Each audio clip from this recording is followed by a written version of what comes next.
Where should we start this morning, Mr. Speaker? There's so many things going on. Well, let me just say in passing, because I think this upcoming summit in Vietnam is an enormous act of courage by President Trump. Clifton and I were just in Seoul, Korea, for a series of meetings, and I can tell you that there's real hope that we may be on the verge of some significant breakthroughs. I mean, I wouldn't count my chickens until they were hatched, but I do think the president is pushing very hard to get a breakthrough with North Korea. That's something people should watch and be aware of. It's the great courage on Trump's part. He showed more aggressiveness and more willingness to gamble and put his prestige on the line than any president I've seen. Well, I mean, nobody's giving President Trump enough credit. At least we don't have missiles from North Korea flying over Japan. We don't have missiles flying over Hawaii or the Marshall Islands. I mean, I believe we're making progress, and not enough people are giving President Trump the recognition for that. And I'm glad that you are, and I am, and we all hope for the best. Right. Well, and I think if you look at the hatred for Trump on the left, and you look at things like McCabe and this whole FBI thing, which is, I think, one of the great scandals in American history. The whole idea that your most important law enforcement institution had people who were actively plotting, in effect, to overturn the elected president of the States. I mean, the more we hear from McCabe and Comey and others, the clearer it is that this was an agency that was so corrupt and so out of control that I think if Hillary Clinton had won, there's no telling what would have happened to our freedom. It is really, really horrible. And I had Professor Dershowitz on last week. Maybe Rod Rosenstein did not commit treason because it doesn't meet all the criteria of treason, but he did attempt or think about a coup d'etat. And they're waiting for him to retire March 15th or something so he can get his pension.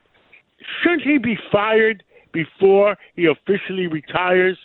What do you think, Mr. Speaker? Well, I'm hoping that the new Attorney General is going to look very carefully at everything going back to 2015 and the whole treatment of the Clintons and the treatment of the Clinton staff.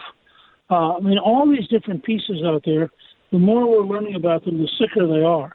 And certainly Rosenstein, I think, if it is true, as McCabe and others suggest, that Rosenstein was involved in a serious conversation about whether or not to apply the amendment to take away the president's authority, I don't see any way you can avoid dismissing him.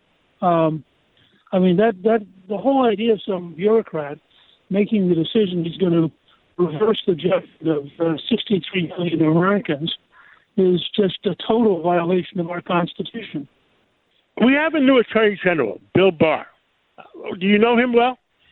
I worked with Barr back when he was at the Defense Department, and I worked with him when he was Attorney General for President George H.W. Bush, and I worked with him a little bit when he was in the private sector after that.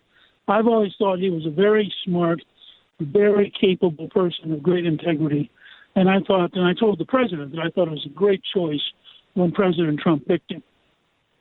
Now, Mr. Speaker, we have a lot of forms of communications these days. We have internet, we have radio, we have television, and the new form is podcasts. I understand that, and the easy thing about podcasts is people can listen to it anytime they want to. I understand you're creating a new podcast series.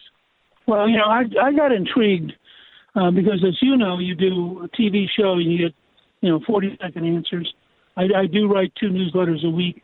But the idea, as you pointed out, you can do a podcast, let it run the length it should have, whether it's 20 minutes or it's an hour, and people can listen to it driving to work or they can listen to it while exercising.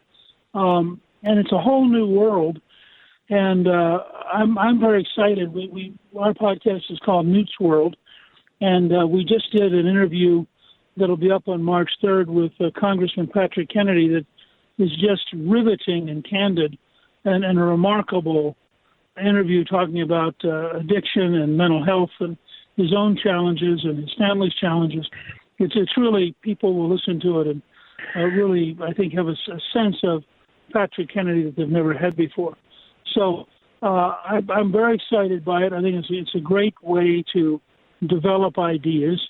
And at Newt's World, we're going to be covering, we just did a podcast that's going up actually today on gene therapy and the breakthroughs in science that are literally, this particular one is about a breakthrough which allows children to see who are otherwise going to go blind. And, you know, you listen to some of the parents and children talking, wow, it's like a miracle. So I'm very excited by this, and I think it's a very powerful tool that we can use. How do Americans access it? All they've got to do is they can go to Gingrich 360, or they can go to Apple or Spotify or Google or any of the places that allow you to find podcasts. They're very easy.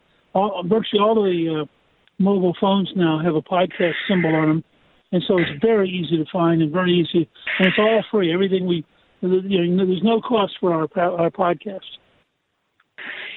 Mr. Speaker, we got a minute left. What would you like to tell America? I think that we are in one of the most important periods of choice about who we are as a country, and that every American should be engaged. The things we're learning about the Democrats going crazy to the left, the rise of socialism, and the corruption of the FBI, all these things come together, and this is going to be, in the next few years, one of the most important periods in American history. And I hope that every American will take seriously working to make sure that their country survives. Mr. Speaker, thank you so much for calling in this morning from Rome. And we'll catch up again real soon. And thank you for always watching out for the United States of America. Thank you, John. Talk to you soon.